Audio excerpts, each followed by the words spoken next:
Hi നമസ്കാരം സുഹൃത്തുക്കളെ. വെൽമോണ്ട് water സൊല്യൂഷന്റെ മറ്റൊരു പുതിയ വീഡിയോയിലേക്ക് എല്ലാവർക്കും സ്വാഗതം. നമ്മൾ കഴിഞ്ഞ വീഡിയോയിൽ സൂചിപ്പിച്ച മാതിരി നമ്മുടെ മണികണ്ഠൻ ചേട്ടന്റെ വീഡിയോയിൽ നമ്മൾ ഇന്നും വന്നിരിക്കുന്നത് വെസൽ ഫിൽട്രേഷൻ ആണ് ഇന്നത്തെ വീഡിയോയിൽ നമ്മൾ ഉൾപ്പെടുത്തിയിരിക്കുന്നത്. കഴിഞ്ഞ വീഡിയോയിൽ നമ്മൾ സൂചിപ്പിച്ചിട്ടുണ്ടായിരുന്നു വാട്ടർ പ്യൂരിഫയർ നമ്മൾ ഫിക്സ് ചെയ്യാമെന്നൊക്കെ സൂചിപ്പിച്ചിട്ടുണ്ടായിരുന്നു. ഒരു വെസൽ ഫിൽട്രേഷന്റെ ആവശ്യകത കൂടി നമുക്ക് ഇവിടെ ഉണ്ടെന്ന്. അപ്പൊ അതിന്റെ വർക്കാണെന്ന്. അപ്പൊ നിങ്ങൾ വീഡിയോ മുഴുവനായിട്ടും സ്കിപ്പ് ചെയ്യാണ്ട് കാണാൻ ശ്രമിക്കുക. അപ്പൊ ഇഷ്ടപ്പെട്ടു കഴിഞ്ഞാൽ നമ്മുടെ ചാനൽ സബ്സ്ക്രൈബ് ചെയ്യാൻ മറക്കില്ല കേട്ടാ. അപ്പൊ നമുക്ക് അധികം വൈകാണ്ട് നമുക്ക് നേരിട്ട് നമ്മുടെ വർക്കിലേക്ക് കിടക്കാം. കാരണം നല്ല വെയിലുണ്ട്. അപ്പോൾ പെട്ടെന്ന് വർക്ക് തീർക്കണം. അപ്പോൾ നമ്മൾ വെക്കാൻ ഉദ്ദേശിക്കുന്ന സ്ഥലം ഇവിടെയാണ്. ഈ ടാങ്കിന്റെ ഈ സ്ട്രക്ചറിന്റെ അടിയിലായിട്ടാണ് നമ്മൾ വെക്കുന്നത്. അപ്പോൾ നമ്മുടെ മീഡിയാസ് എല്ലാം ഇവിടെ ഉണ്ട്. അതുപോലെ നമ്മുടെ വെസലും ഉണ്ട്. അവിടെ 1354 ടാറ്റയുടെ വെസലുണ്ട്. അപ്പോൾ നമുക്ക് ഗ്രാവിറ്റി തന്നെയാണ് ഇവിടെ ചെയ്യുന്നത്. ഇവിടെ നമ്മൾ ഓൾറെഡി പ്ലംബിങ്ങിന്റെ കുറച്ച് വർക്ക് ചെയ്തിട്ടിട്ടുണ്ട്. അപ്പോൾ നമുക്ക് ഇവിടെ വെസൽ വെച്ചിട്ട് മീഡിയ ഫില്ല് ചെയ്ത് ബാക്കി വർക്കുകളിലേക്ക് കിടക്കാം. അപ്പോൾ നേരിട്ട് നമ്മുടെ വർക്കിലേക്ക് നീങ്ങാം. ബൈ.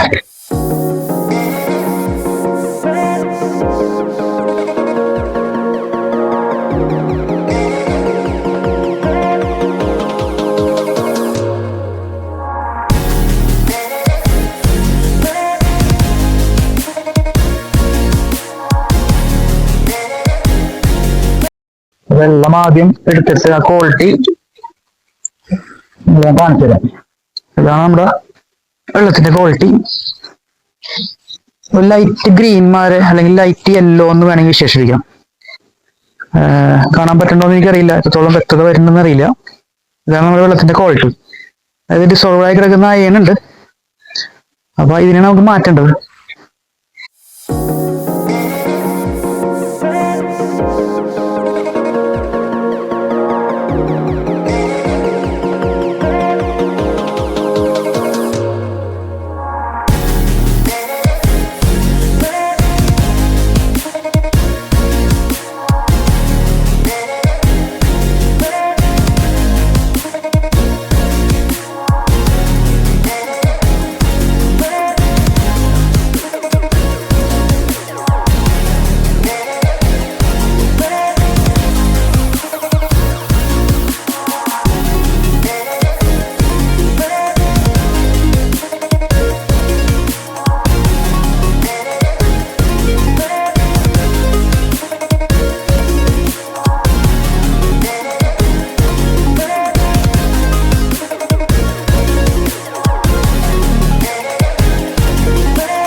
അപ്പൊ സുഹൃത്തുക്കളെ, നമ്മുടെ വർക്ക് ഇവിടെ ഫിനിഷ് ആയിട്ടുണ്ട്. വെസൽ ഫിൽട്രേഷന്റെ വർക്ക് കഴിഞ്ഞു. നമ്മുടെ പ്ലംബിംഗ് വർക്കുകൾ നമ്മൾ ചെയ്തു.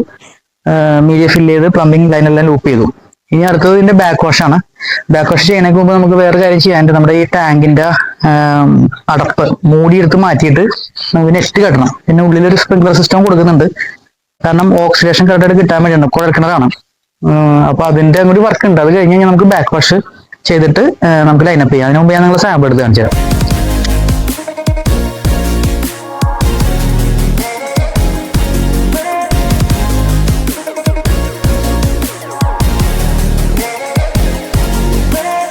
അപ്പൊ കൂട്ടുകാരെ, നമ്മുടെ വർക്കെല്ലാം ഫിനിഷായി. നമ്മൾ ബാക്ക് വാഷും കഴിഞ്ഞു. ഇനി ഞാൻ നിങ്ങൾ പ്രൊഡക്റ്റിന്റെ ക്വാളിറ്റി ഒന്ന് എടുത്ത് കാണിച്ചു തരാം.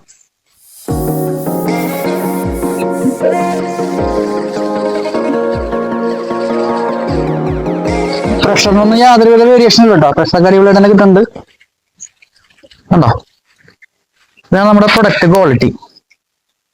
ക്ലിയർ ആവണമെന്ന് തന്നെ വിശ്വസിക്കുന്നത്. നിങ്ങൾക്ക് ഇത് ക്ലിയർ ആയിട്ട് തന്നെ കാണാൻ പറ്റണ്ടെന്ന് തന്നെ വിശ്വസിക്കുന്നത്. നേരത്തെ അപ്പൊ നമ്മുടെ റോ വാട്ടർ ക്വാളിറ്റിയാണ് നിങ്ങൾ കാണിച്ചായിരുന്നു. ബക്കറ്റില് ഒരു ലൈറ്റ് യെല്ലോയിഷ് അല്ലെങ്കിൽ ലൈറ്റ് ഗ്രീനിഷ് കളർ മാറിയായിരുന്നു റോ വാട്ടറിന്റെ കളർ. അപ്പൊ നമ്മൾ പ്രൊഡക്റ്റ് വാട്ടറിന്റെ ക്വാളിറ്റിയാണ് ഈ കാണുന്നത്. അത് നമ്മുടെ ഫിൽട്രേഷൻ സിസ്റ്റം കറക്റ്റായിട്ട് തന്നെ വർക്ക് ചെയ്യുന്നുണ്ട്. പ്രഷറിന് വലിയ കുഴപ്പമൊന്നുമില്ല. നമ്മൾ താഴത്ത് പോയി നോക്കിയാൽ അതായത് ഫസ്റ്റ് ഫ്ലോറിൽ നമുക്ക് നോക്കിയായിരുന്നു. ഇത് 2 നില ബിൽഡിംഗ് അതിന്റെ പേരിൽ ഫസ്റ്റ് ഫ്ലോറിൽ വല്ല പ്രഷറിന്റെ വേരിയേഷൻ ആണ് നോക്കിയായിരുന്നു. കുഴപ്പമൊന്നുമില്ല, എല്ലാം എക്സലന്റ് ആയിട്ട് തന്നെ നല്ല പ്രഷർ ഉണ്ട്. കാരണം ഇത്ര ഹൈറ്റിലല്ല ടാങ്ക് ഇരിക്കണം, വേറെ ബുദ്ധിമുട്ടുകളൊന്നുമില്ല. അപ്പോ ഇവിടുത്തെ റിവ്യൂ എടുക്കാനായിട്ട് നിർവാഹമില്ല. ഇപ്പൊ നമ്മുടെ മണികണ്ഠൻ ചേട്ടൻ ഇപ്പൊ പുറത്തു പോയിക്കാണ്. അദ്ദേഹത്തിന്റെ റിവ്യൂ, പ്യൂരിഫയറിന്റെ റിവ്യൂ ഞാൻ കഴിഞ്ഞ വീഡിയോയിൽ ഞാൻ ഉൾപ്പെടുത്തിയിട്ടുണ്ടായിരുന്നു. പക്ഷെ ഇന്നിപ്പോ ആളിവിടെ ഇല്ല, ആള് പുറത്തു പോയിക്കാൻ്റെ പേരിൽ ഇപ്പൊ നമുക്ക് അതിന്റെ റിവ്യൂ എടുക്കാൻ നിർവാഹമില്ല. അപ്പൊ നിങ്ങൾക്ക് ഏകദേശം കാര്യങ്ങൾ വ്യക്തമാവണമെന്ന് തന്നെ വിശ്വസിക്കുന്നു. അപ്പോൾ നിങ്ങൾക്കും ഇതുപോലെ വർക്കുകൾ ചെയ്യാൻ താല്പര്യം ഉണ്ടെങ്കിൽ സ്ക്രീനിൽ കാണുന്ന നമ്പറിൽ നമ്മളുമായി ബന്ധപ്പെടുക. അതുപോലെ ചാനലിലൂടെ നമ്മുടെ വർക്ക് ഇഷ്ടപ്പെട്ടു കഴിഞ്ഞാൽ നമ്മുടെ ചാനൽ ഒന്ന് സബ്സ്ക്രൈബ് ചെയ്യാനും ലൈക്ക് ചെയ്യാനും മറ്റുള്ളവരിലേക്ക് ഷെയർ ചെയ്യാനും മറക്കരുത്. അപ്പോൾ പുതിയൊരു വീഡിയോയുമായി വരുന്നവരെ ബൈ.